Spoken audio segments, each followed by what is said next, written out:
So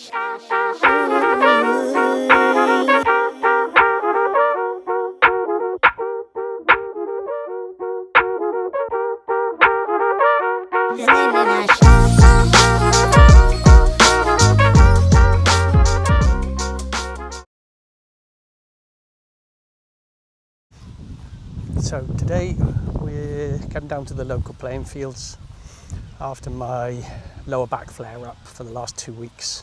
Lower back and hip flare up. Then, where's the dog going? Put your ball up. Then I come down to do a bit of skipping so I can get back to sprinting, back to skating. They've got a little AstroTurf cricket length here, which I'm guessing is, I don't know how long these things are, probably about 20 metres, which is perfect. So I'm going to do a bunch of skipping, forwards, backwards, sideways, to start reintroducing some bouncy plyometric stuff without putting too much stress on my back and my hips, and get some agility back. So here's the strip, let's measure it. So I'm going to do strides, 1, 2, 8, 9, 30, 32 strides. So it's probably more like about 25 metres. So first skips, super light, not trying to go high or long or fast, fluid arms, trying to find a rhythm end to end. Actually, chuck my phone over here.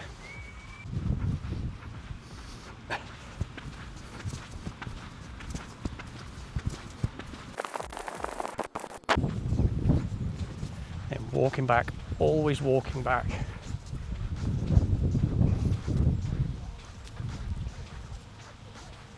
Remember the goal of running fast, sprinting, improving agility isn't about getting out of breath. So we're going to do 4 of these. Number 2, letting the arms swing, not too loose, not too stiff.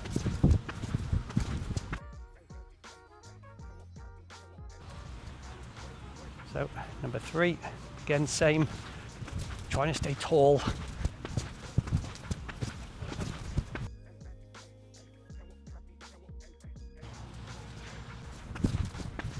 Working on rhythm, timing.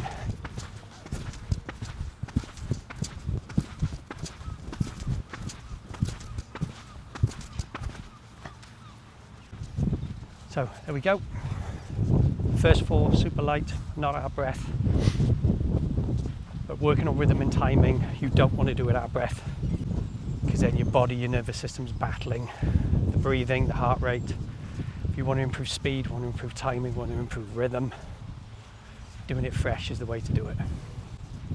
When it comes to running fast, a general rule tends to be, if you're running full speed anyway, fast over short distances, for every 10 meters you travel, ideally you should have a minute's rest. So if you're doing 40-meter sprints, then you need a 4-minute rest between each sprint, so you get complete 100% recovery. We're not doing that today. Today we're just focusing on rhythm.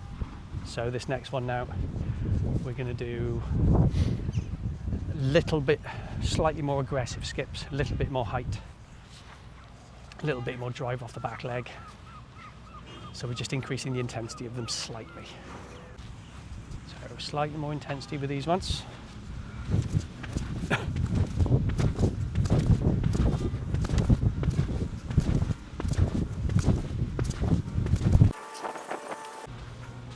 So all we're doing to increase the intensity is driving a bit harder through the back leg, getting it completely straight, making sure you're landing fairly flat with your feet. So you're not landing toe first. You might land a little bit heel first, so you're rolling through, but you don't want to stay on the ground for too long. So again, I'm going to do 4 of these.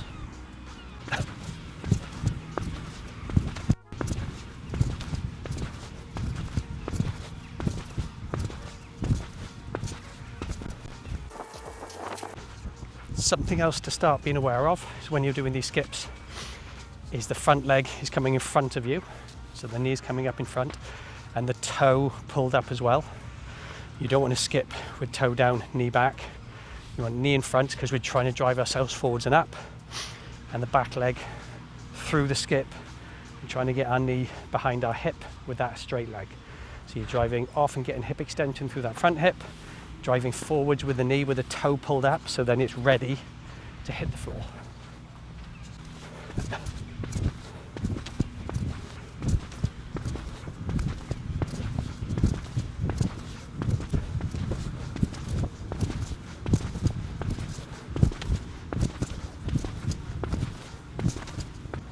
Notice my left knee isn't coming up very high, so we'll change that on this next one. Getting that left knee higher and foot forwards.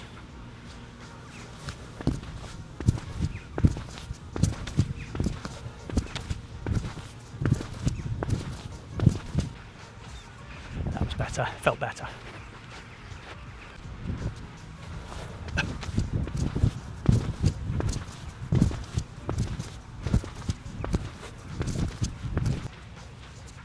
Now we're almost trying to get a bit more hang time in the air. One more. Last one.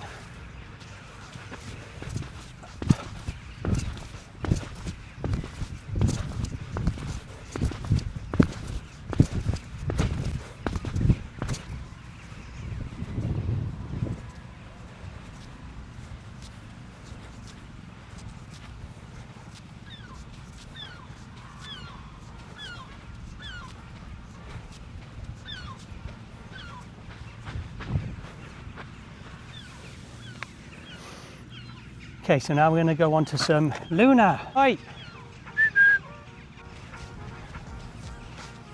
All right. This is yours.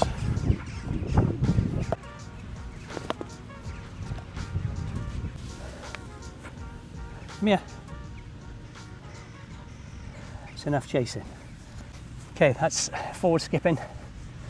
Now, karaoke's. Sideways skips with a little twist, really good for the hips. Think of this almost like you're wringing out a towel. So we want our bottom half and our top half to go in opposite directions. I know when a lot of people do karaoke's, they just try and get their feet to move as fast as they can. We want our whole body to be involved with this. So our hips move one way, our body moves one way, our arms move one way. Okay, so we're kind of three ring towel. Okay.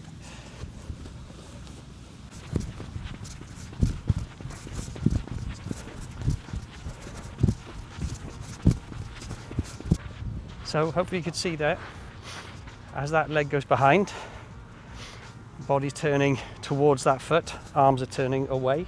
It'll just happen naturally. So you're getting that 3-stage rotation.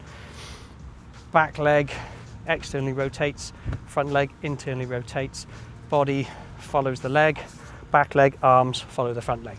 So we get this really nice twisting motion, which is what our body wants. And we need rotation through our upper body, through our hips, especially when it comes to sprinting, when it comes to skating. Your body needs to pass through all these different ranges of motion, and we can train them individually, doing mobility, doing yoga and things like that, which is great. But doing these more dynamic ones is going to much more prepare your body for the activities, whether it's skating, whether it's sprinting and running fast. So I prefer these generally to just to doing the mobility stuff on its own.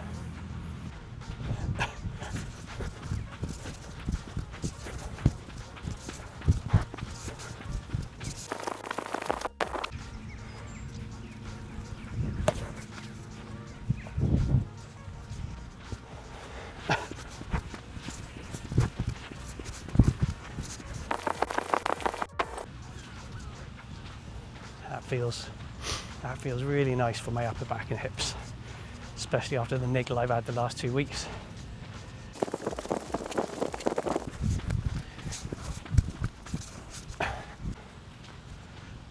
Not gonna lie, those karaoke's may look a bit daft, but oh, they make your back and your hips feel good.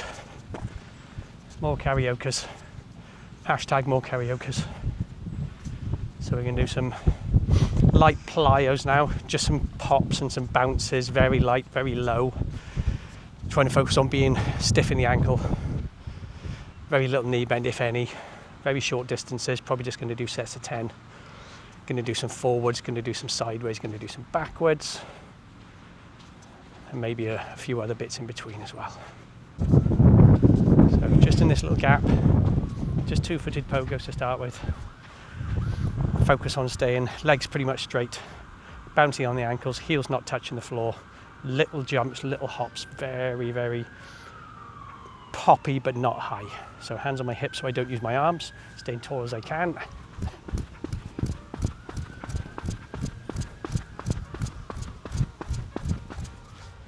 Same as the last lot, walk back, 3 sets of these.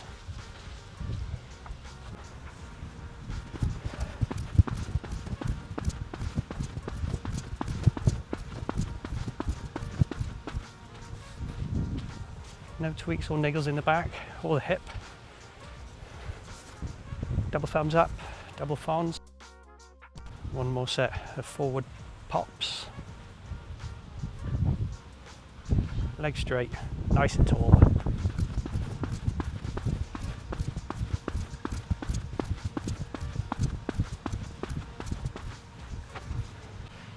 So lateral hops, same principle as the forwards hops, only difference is going that way.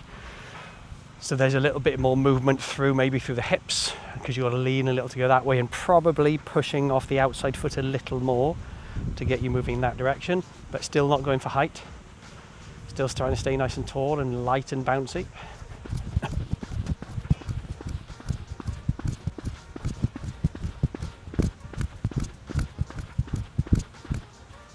Like I keep saying, never out of breath.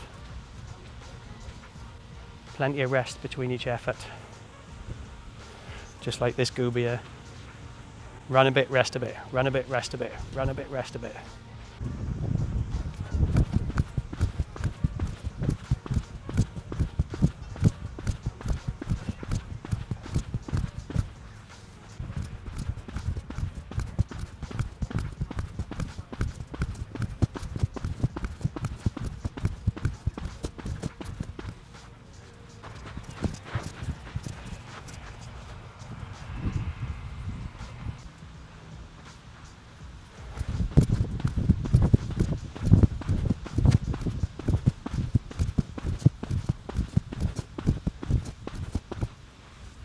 Feels a bit weird,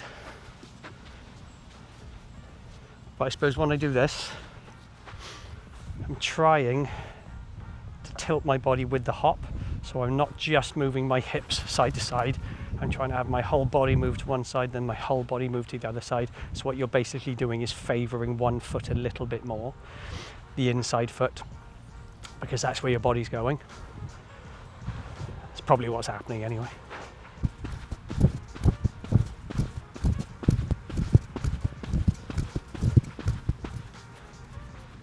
You can certainly feel a lot more on the inside foot of each jump with that slight body lean. I can notice that, particularly around my heel, because there is a small amount of contact with my heel on these. Whether it should or shouldn't, not particularly sure, but it feels like my heels want to touch the floor. That could be maybe my body doesn't feel comfortable doing this yet. When I do the forwards one, it's very poppy, heels don't touch the floor. When I'm doing this one, I feel that slight heel contact with the floor. So that could be a sign my nervous system just isn't comfortable with it yet. We'll see.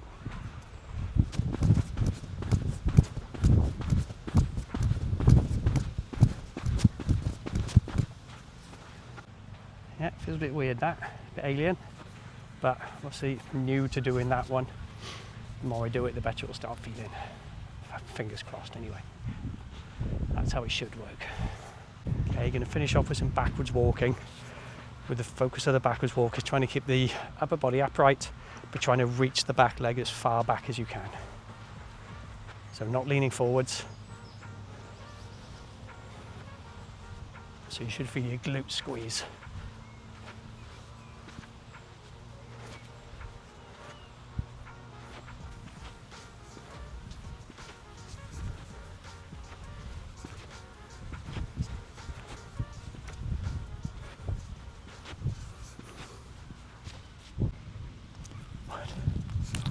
There we go. Session. Hip and back felt good. Thank you. Hip and back felt good, which was kind of the point of this. Skippers felt good. A couple of them, you know, the side to side lateral jumps felt a little bit alien. I haven't really done those before. But it's taken me a while to get my head round. When you do this jumping, hopping, skipping, sprint type training is not getting out of breath. Because that's something for years, 15 years, that's all training was about. Intensity, pushing yourself, beating your time, increasing the load, you know, progressively getting faster, heavier, more.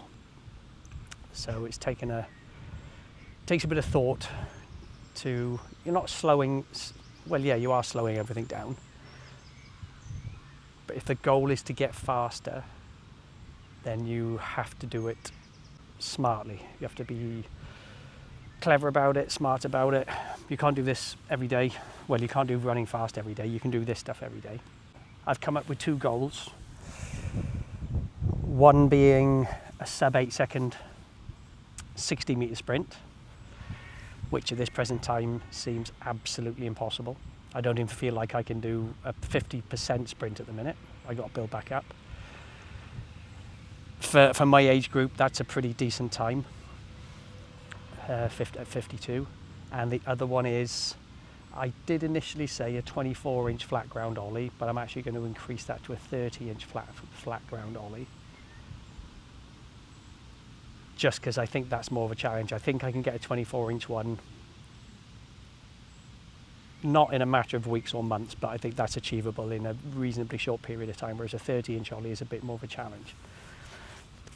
And the fast training, the plyometric training is going to help with both, because I see running fast and ollieing high and feeling confident on my board, the training is basically the same thing, because you're training for rhythm, agility, bounciness, pop, speed and power.